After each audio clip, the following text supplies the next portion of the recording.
มาสบายดีพี่น้องมากินข้าวปุ้นกัน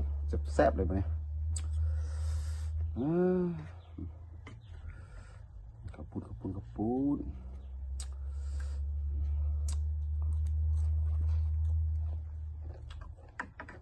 มาเด้อ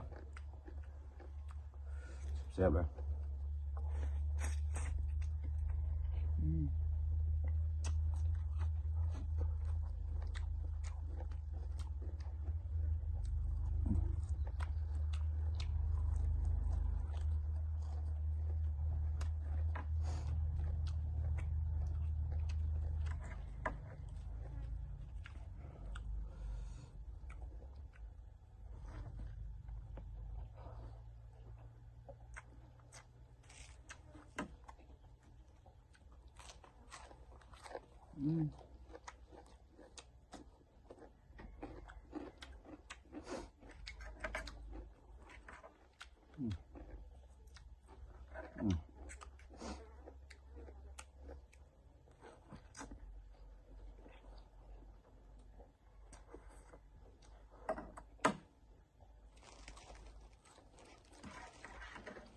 บรรยากาศ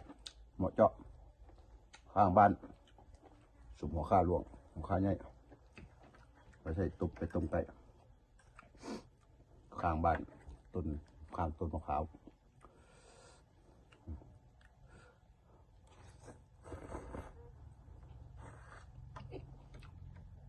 เปลี่ยนสถานที่ไปเนี่ย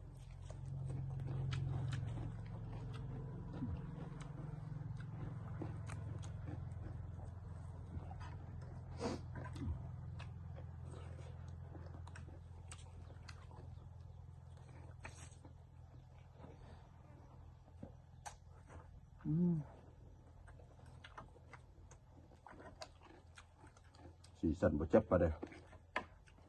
กินเผ็ดบ่ได้ใช้เผ็ดน้อยเอาเพราะ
หาอยู่ใต้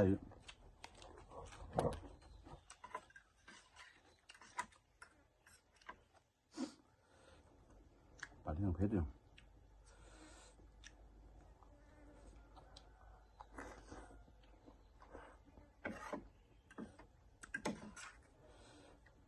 แซ่บดีสุดยอด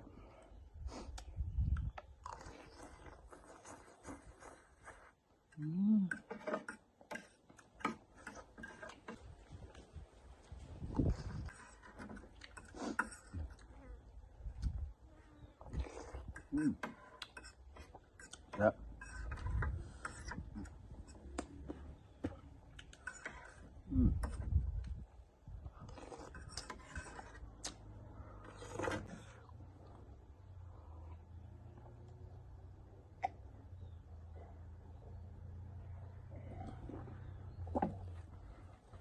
เอาสำหรับคลิปนี้ขอจบเพียงเท่านี้เนาะ